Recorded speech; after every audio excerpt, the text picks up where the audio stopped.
British bookstore Waterstones has gone incredibly woke, but how, and will this now affect their sales?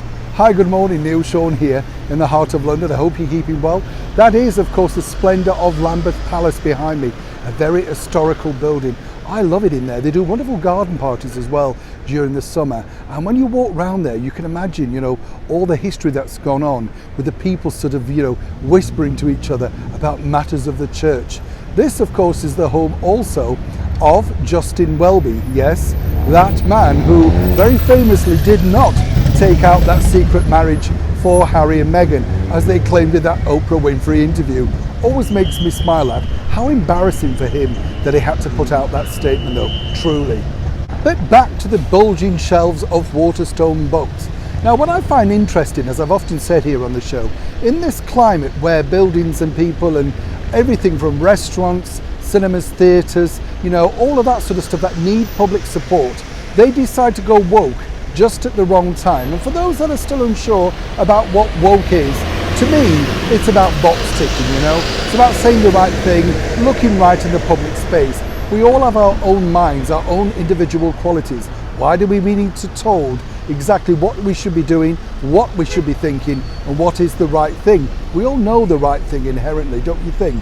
But Waterstones are now spelling it out for us, because in their shop windows across London and the United Kingdom, they've decided to put, all of these books like the Gingerbread Men Migrant Stories, How to Be a Better White Person, Learn All About White Privilege. I mean, that's surely going to entice you in, isn't it?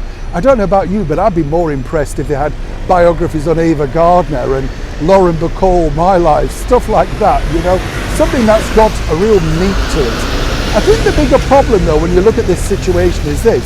Waterstones themselves are saying, well look, we're doing our very best to promote an even-keeled society. But as we often know in this particular situation, it just creates a backlash. Now, a very good source who works inside the book publishing company tells me this. Those books always have a place somewhere, but necessarily they're not the prime time shifters. It's autobiographies, it's traditional stories like Sherlock Holmes, and of course children's annuals at this time of the year that people want to buy as Christmas presents, and you can understand that. But Waterstones are adamant that this is the way forward, and we can't know exactly yet until their sales figures come out. But a few people have spoken to me off the record who work in Waterstones and tell me that it's not exactly working to plan. A lot of people are complaining about these overtly, shall we say, woke window displays. And as ever, I'm sure that will be reflected in the bottom line when they start to moan next year how they'll need some financial help, or they'll have to close stores, and more importantly, lose people's jobs. It's madness, isn't it? But as ever, do let me know what you think about this particular story in the comments below. It's always good, seriously, to get your take on these things, because sometimes you think, am I the only one thinking like this? Neil Sean, Lambeth Palace, London.